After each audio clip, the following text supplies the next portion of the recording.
So, good morning students. In the last lecture we have discussed the concept of oxidation and reduction, a redox reaction, what are redox reaction, and concept of oxidation, reduction, what is oxidation, what is reduction. We have discussed different concepts of oxidation and reduction.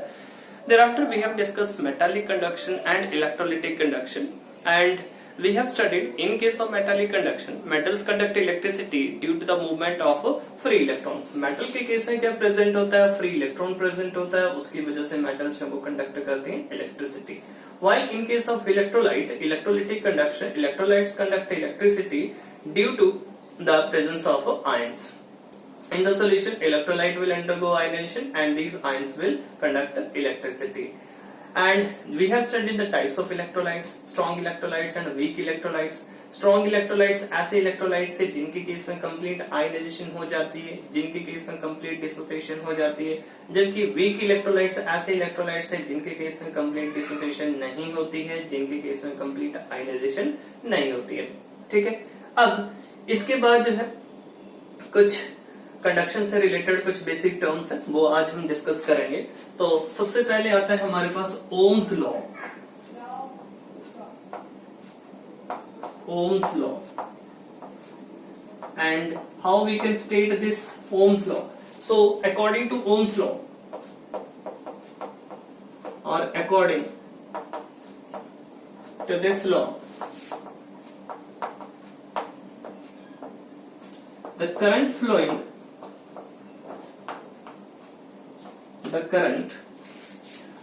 through a conductor, flowing through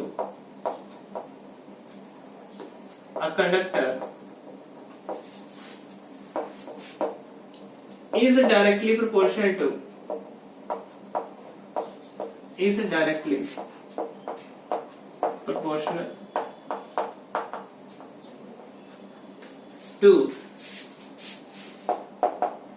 the potential difference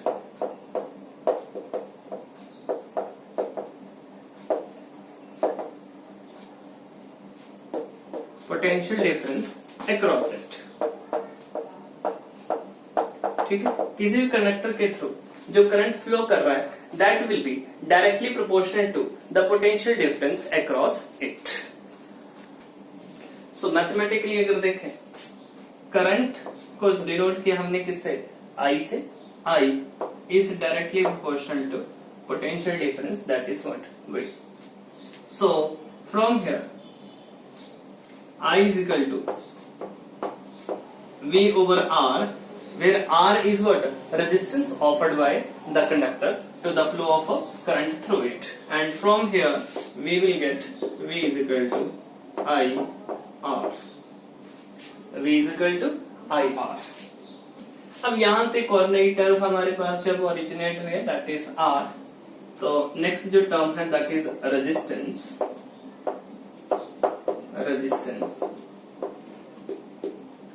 resistance को R से denote किया. And अगर resistance की definition देखें, then what will be the resistance? So resistance, it is defined as the obstruction. इट इज defined as an obstruction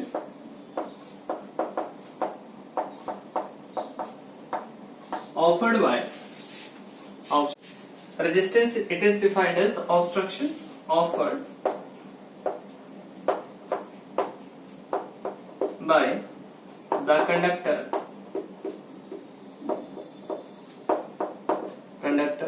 to the flow of current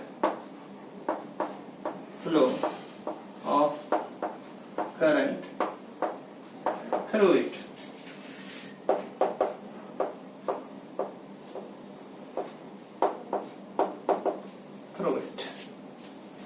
and mathematically अगर resistance के लिए एक्सप्रेशन देखें तो रेजिस्टेंस किसके इक्वल होती है? Resistance R is equal to rho L over A. Resistance का यूनिट देखें तो रेजिस्टेंस का यूनिट होता है ओम, और सिंबल जो है वो यूज किया जाता है ओम के लिए. इस तरह का सिंबल जो है वो यूज किया जाता है ओम. ठीक है. here R is equal to rho L over A. Rho is a resistivity, L is length of the conductor and A is area of a cross section. क्या है? Resistance is equal to resistivity into length of the conductor divided by area of a cross section. Clear? So mainly to resistance है, it is an obstruction offered by the conductor to the flow of a current through it. See, अगर किसी conductor के through जो है वो current flow कर रहा है, then see what will happen after some time we will observe the conductor will get heat up. ठीक है, जो कंडक्टर है वो हीट अप हो जाता है, that is the reason due to the resistance. Means जितना करंट जो है वो सप्लाई किया जा रहा है उतना करंट जो है वो फ्लो नहीं हो पा रहा है पूरा. ठीक है, एक एंड से दूसरे एंड तक. So there is a loss of some amount of energy, जो इलेक्ट्रिकल एनर्जी प्रोवाइड की जा रही है उसमें जो है थोड़ा सा लॉस जो है वो हो रहा है, and that loss is there in the form of heat. ठीक है, तो नेक्स्ट ये जो टर्म आ गई हमारे पास रेजिस्टेंस थी, resistance was equal to rho l over a. ठीक है, इसके बाद नेक्स्ट जो टर्म आती है, अब ये है हमारे पास रो, दैट इज व्हाट? रेजिस्टिविटी. ठीक है, और अगर हम यहां से ही देखें तो रो हमारे पास किसके, रो को यही रखो R into A upon L.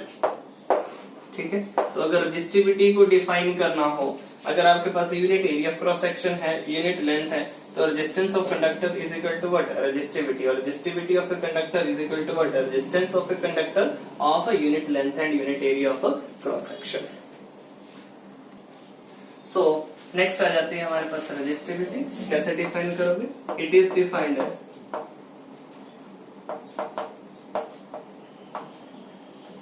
resistance of a conductor,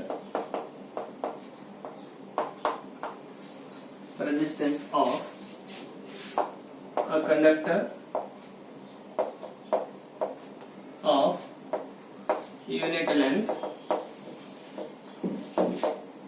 and unit area of cross section, area of a cross section.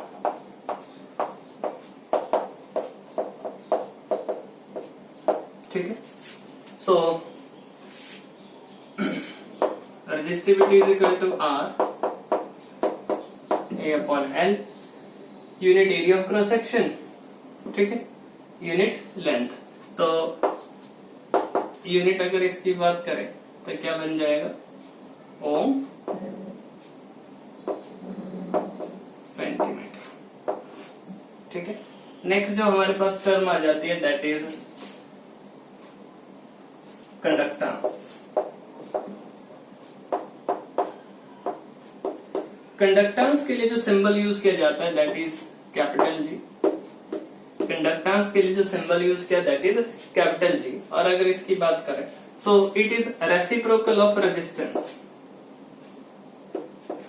Reciprocal of resistance. ठीक है, तो सीधी सी बात है G is equal to what? 1 over R. अगर R का unit क्या था? ओम था, तो G का यूनिट क्या हो जाएगा? ओम इनवर्स हो जाएगा. ठीक है, और अगर इसकी और डेफिनेशन देखें तो कैसे डिफाइन किया जा सकता है कंडक्टेंस को?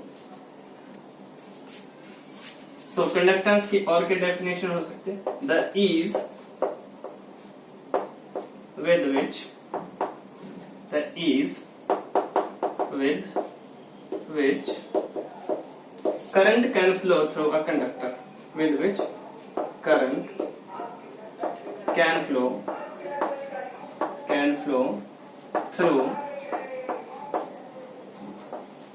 a conductor. ठीक है, किस ईज के साथ जो है वो करंट फ्लो कर सकता है किसी कंडक्टर के through, that is known as what? Conductance. ठीक है, उसके बाद आता है एक और जो टर्म आती है हमारे पास. अब कंडक्टेंस का यूनिट मैंने आपको बता दिया, जैसे ओम इनवर्स हो जाएगा, या फिर और जो है इसके केस में साइमन जो है वो यूज किया जाता है, ओम इनवर्स और साइमन. ठीक है, ये यूनिट जो है इसके केस में यूज किया जाता है. नेक्स्ट जो है कंडक्टिविटी.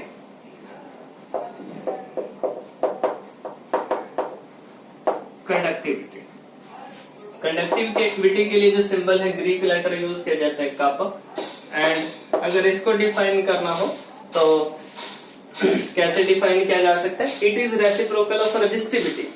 इसका रेसिप्रोकल है, it is reciprocal of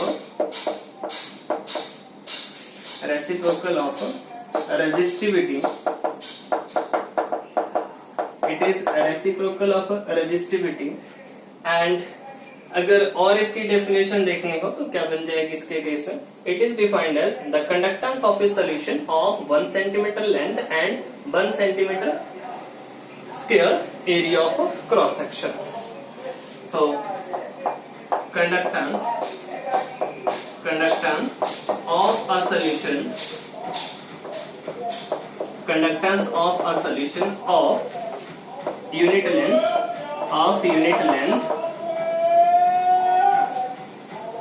So students, conductivity, it is the reciprocal of resistivity, or it can also be defined as conductance of a solution of unit length and unit area of cross section.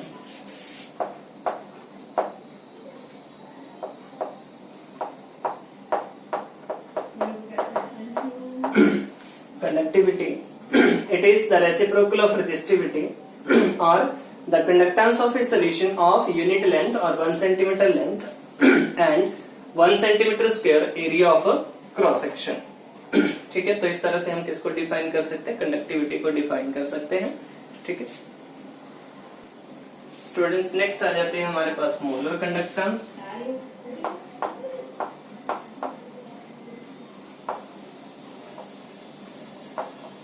Molar conductance और कैसे define? तो students, next आ जाता है हमारे पास molar conductance. So what is molar conductance?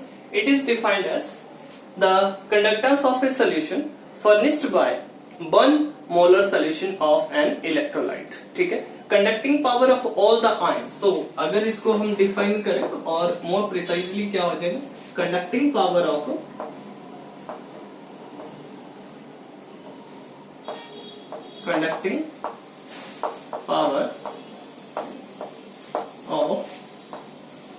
all the ions furnished by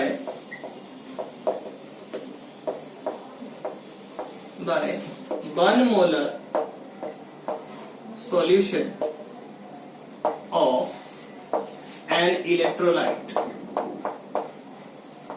1 molar solution of an electrolyte.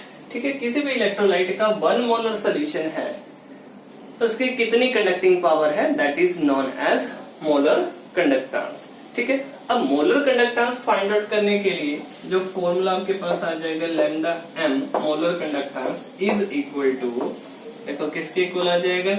Conductivity. ठीक है, conducting power और what? Conductivity of the solution of 1 molar conductivity of all the ions furnished by 1 molar solution of an electrolyte. So K into 1000 upon C। यहाँ पे C किसको represent कर रहा है? C represent कर रहा है कॉन्सेंट्रेशन को, और यहाँ पे कॉन्सेंट्रेशन को हम किस में रिप्रेजेंट करेंगे? मोल पर लीटर में। लीटर वो अगर लीटर में नहीं है तो हमने क्या किया उसको, अगर ml में है तो उसको लीटर में कन्वर्ट कर लिया, वो जो है 1000 ऊपर चला जाएगा। ठीक है, तो यहाँ पे आपने सिर्फ क्या पुट करना है? कॉन्सेंट्रेशन पुट करनी है, दैट इज मोलैरिटी। ठीक है, सो ये वॉल्यूम जो है उसको हमने जो है ml में था उसको लीटर में कन्वर्ट कर रखा है, इसीलिए ये जो है 1000 आया है यहाँ पे। 1000 मीन्स क्यूबिक सेंटीमीटर है ये। सो अगर हम यूनिट्स की बात करें, मोलर कंडक्टेंस की यूनिट की बात करें तो मोलर कंडक्टेंस का यूनिट आ जाएगा siemens centimetre square mole inverse. ठीक है, और साइमन की जगह पे क्या लिखा जा सकता है? ओम लिखा जा सकता है, ohm centimetre square mole inverse. इसी तरह से आती है हमारे पास इक्विवेलेंट कंडक्टेंस।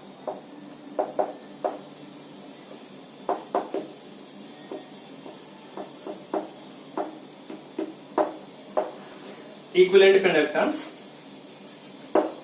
लैम्डा इक्विवेलेंट, और इसको कैसे डिफाइन किया जा सकता है? The conducting power of all the ions, conducting power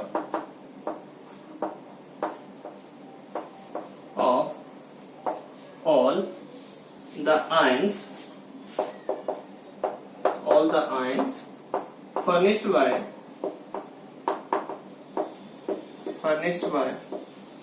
one normal solution of an electrolyte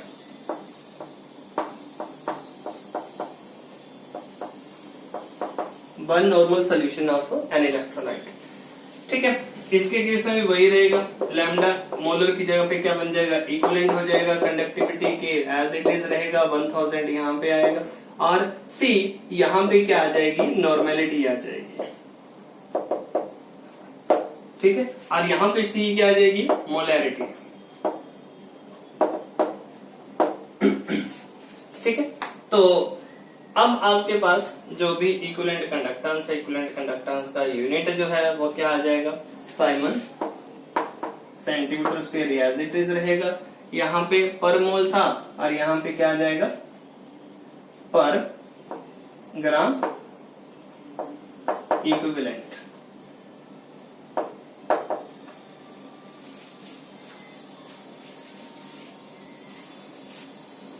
ठीक है, so lambda equivalent molar equivalent conductance जो है that is equal to K into 1000 upon normality of the solution, जो भी whatever with the normality of the solution, जो भी normality है तो उसके बेसिस पे आप जब कैलकुलेशन कर सकते हो। नाउ इसके बाद जो है वो हम न्यूमेरिकल सॉल्व करेंगे। सो न्यूमेरिकल्स डिस्कस कर लेते हैं। So students, here we have a question. The conductivity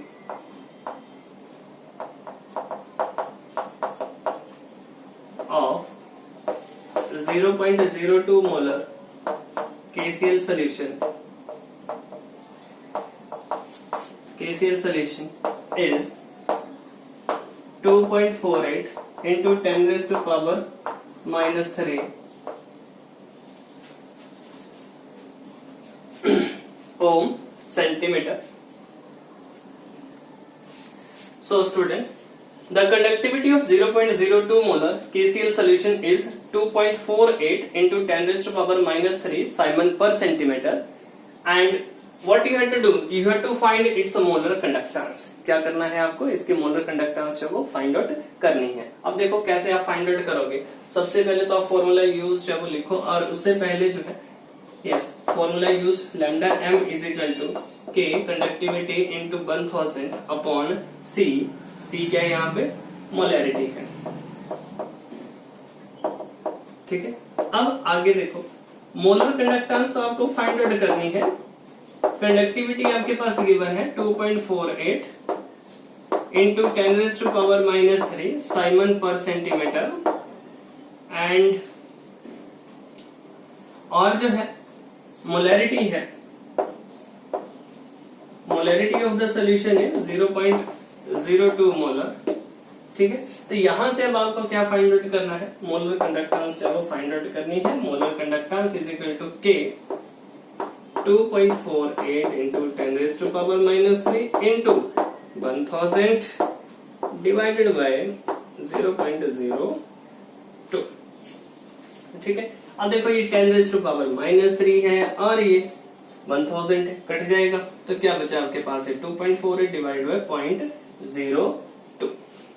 It means lambda m is equal to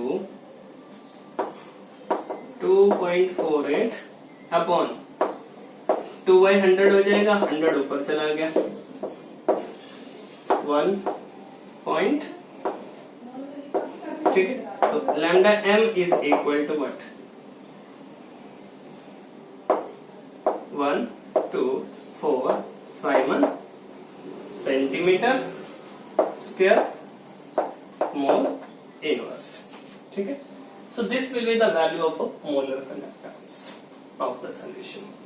ठीक है, तो ये वैल्यू आ जाएगी आपके पास मोलर कंडक्टेंस ऑफ सॉल्यूशन की, कितनी आ रही है आपके पास 124 siemens centimetre square mole inverse.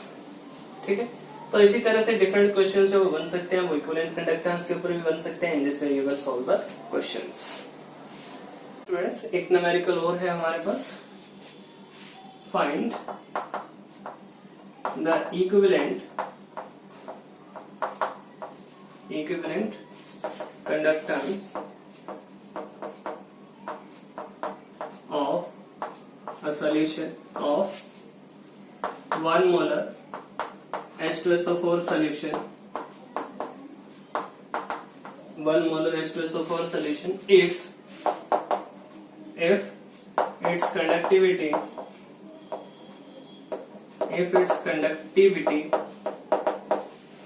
is, जो सॉल्यूशन है उसकी कंडक्टिविटी आपको गिवन है, दैट इज 26 इंटू 10⁻⁻² साइमन पर सेंटीमीटर। ठीक है, सो कॉन्सेंट्रेशन निकाल लेते हैं इन टर्म्स ऑफ नॉर्मेलिटी। सो सबसे पहले हमारे पास लैम्डा इक्विवेलेंट के लिए जो फॉर्मूला होगा that is K into 1000 upon, यहाँ पे आ जाएगी हमारे पास नॉर्मेलिटी।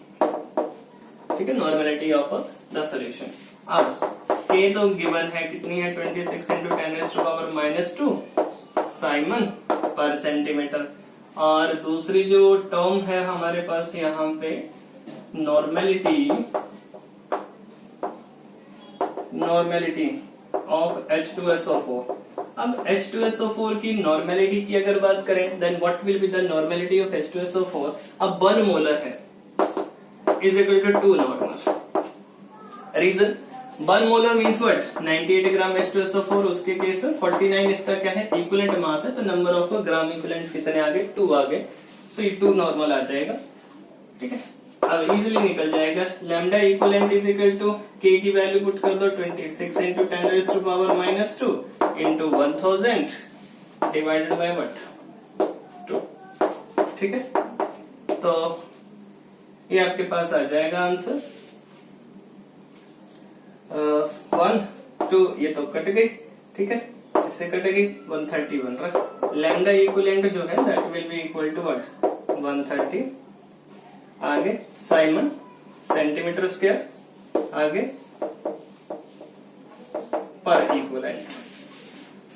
इक्विवेलेंट। ठीक है, अब ये तो हुआ कि हमारे से क्या पूछ रखा था, यहाँ पे इक्विवेलेंट कंडक्टेंस पूछ रखा था। अगर क्वेश्चन ऐसे होता है कि आपसे मोलर कंडक्टेंस ही पूछी होती है इस क्वेश्चन में, तो मोलर कंडक्टेंस के लिए सिंपली मोलैरिटी पुट करते, क्या आ जाता है आपके पास 260 साइमन सेंटीमीटर स्क्वायर पर मोल आ जाता। ठीक है, तो जो भी पूछा है उसके अकॉर्डिंगली आपके पास आंसर जो वो आना चाहिए। सो यहाँ तक आप जरूर कर लोगे। ओके स्टूडेंट्स, तो नेक्स्ट न्यूमेरिकल है हमारे पास, the conductivity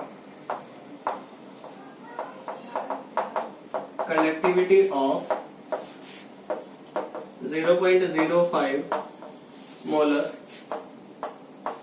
solution of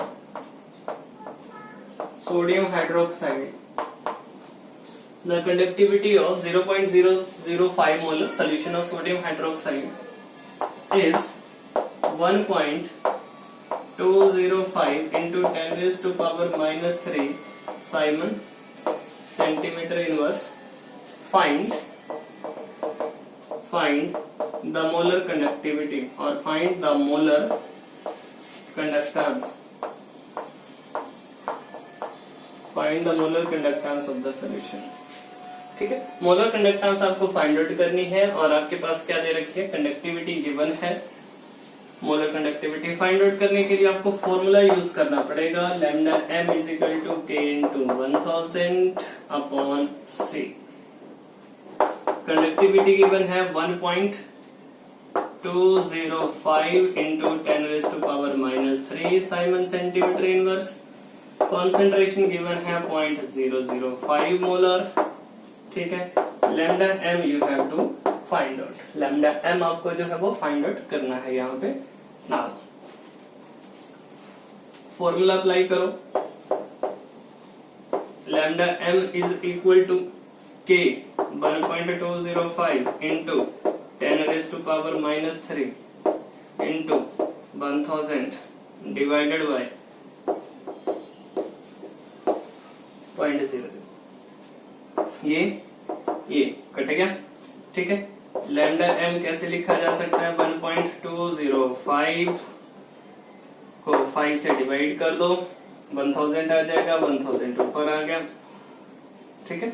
multiply कर दिया तो लैम्डा एम की वैल्यू बन गई मेरे पास 1 पॉइंट था यहाँ पे, 1 पॉइंट हटा दिया, मल्टीप्लाई कर दिया यहाँ पे 1205 डिवाइडेड बाय 5, ठीक है। सॉल्व किया जा सकता है, जो भी आपके पास आंसर आ रहा है डिवाइड करके देखो। 5 2 10, 2 12, 4 आ जाएगा एंड 1, ठीक है। 5 2 10, 10 एंड 2 12, 20 बन गए, 5 4 कितना हो गया 20, आगे 5 बच रहे हैं, 241 आ जाएगा। यूनिट आप लिखोगे Simon centimetre square mole inverse, ठीक है। तो this will be the value of molar conductance, ठीक है।